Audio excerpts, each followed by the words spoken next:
This is excitation contraction coupling in smooth muscle. This is the cytosol smooth muscle with a calcium channel that has various gating mechanisms. So here's my cytosol smooth muscle, and here is my calcium channel. Calcium channels open and sodium ions enter the cell. So they're opening, and then my calcium is coming inside of the cell. The calcium ions bind with calmodulin, which activates myosin light chain kinase. So my calcium is binding with my calmodulin, which is causing inactive MLCK to become active MLCK. This will add a phosphate to myosin. So my phosphate is being added to myosin. Once the myosin is active, it may begin the cross-bridge cycle.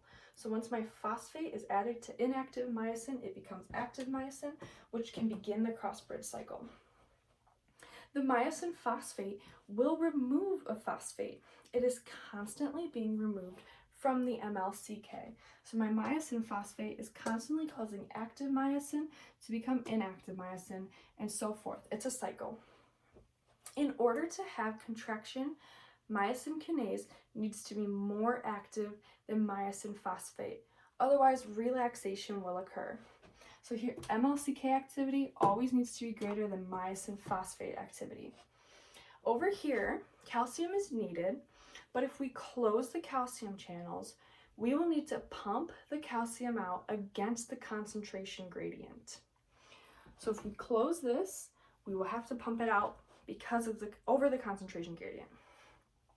The calcium can go across the sarcomella using calcium ATP here, or it can go back into the SR. A protein will attach to another protein, and a ligand will bind that will activate another protein that will let calcium out. A second messenger pathway will let calcium out of the SR here. And that is excitation contraction coupling in smooth muscle.